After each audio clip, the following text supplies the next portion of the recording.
Prices are rising as the U.S. economy recovers from the pandemic downturn. The inflation rate soared to a 13-year high in May, pushing the cost of living 5% higher than this time last year. Labor Department data shows the Consumer Price Index rose 0.6% from April, exceeding expectations. Record high prices for used cars were the largest contributor to the inflation surge, with prices climbing more than 7%. The nation's inflation watchdog, the Federal Reserve, is dismissing concerns over rising prices, saying it's only temporary. For more on this, let's bring in CBS News reporter Sarah Ewall-Wice. Hi there, Sarah. So what is causing consumer prices to rise, and what's the reaction from the Federal Reserve? Right. So what we're seeing right now appears to be some serious growing pains as we slowly come out of the pandemic. Keep in mind, prices in some cases dropped dramatically last year, so we're still coming back up to some of those pre-pandemic levels. But we have seen some increases across the board and since the start of the year, which has raised a lot of different concerns. You mentioned, of course, the vehicles. One of the reasons we're seeing that is there was a chip shortage. We've also seen supply chain disruptions and shortages there. Another thing we're seeing is increase in demand. Of course, when you look at hotel prices and airline prices, those have jumped dramatically. But who doesn't actually want to be going out and enjoying after the year we've had because of the pandemic?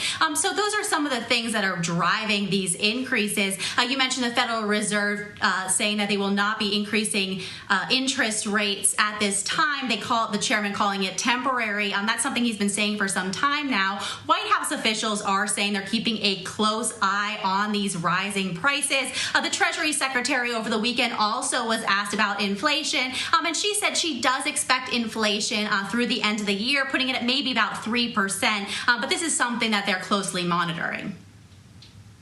Well, how could rising inflation end up impacting the president's big spending proposals? Well, as we know, Republicans have been against raising taxes, which is one of the ways that Democrats and the president have proposed paying specifically for the increases that they expect with the American Jobs Plan and the American Families Plan. So that's something that should get pushed back when you couple raising taxes with raising prices.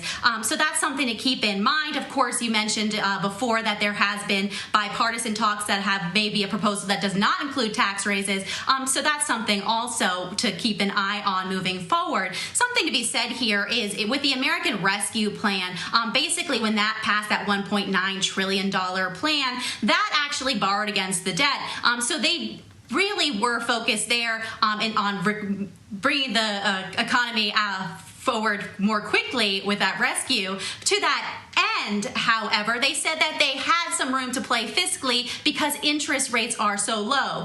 If the Federal Reserve does raise interest rates, big if, because it's not expected at this time, that kind of shrinks their ability, their argument that they have room to play with spending right now moving forward out of the pandemic as well.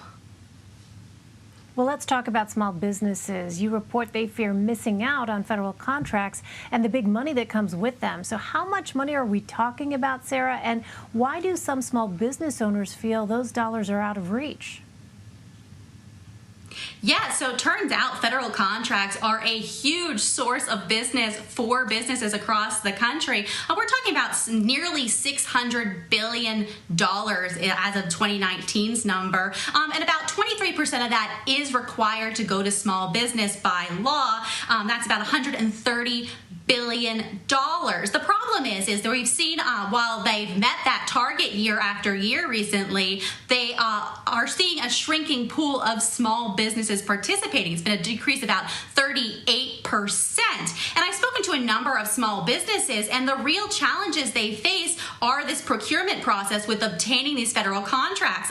Nearly half of the businesses, according to one survey, didn't realize what work was out there for them to take part in the federal contracting process. Another problem is the time and money spent on bidding on these contracts. One small business I spoke to, the woman said it's a lot of manpower heading into this with no guarantees that they'll actually be rewarded the contract. She says some contracts they spend as much as $40,000 just to bid. For small businesses, that's no small number there.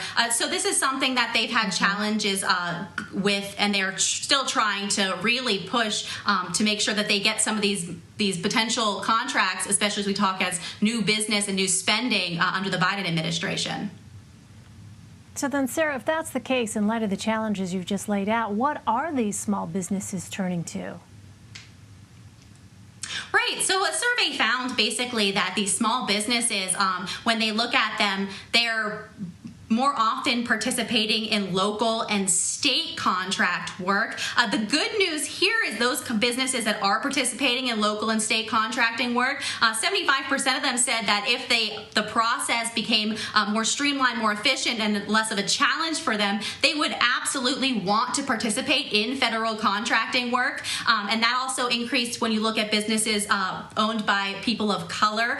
So that's also something that the Biden administration is interested in doing, is increasing the number of small businesses, small disadvantaged businesses being a part of this process moving forward. So it remains to be seen.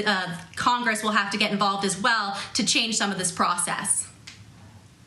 Well, we know small businesses are such huge drivers of the U.S. economy. Sarah Ewall-Wice for us. Sarah, thank you so much.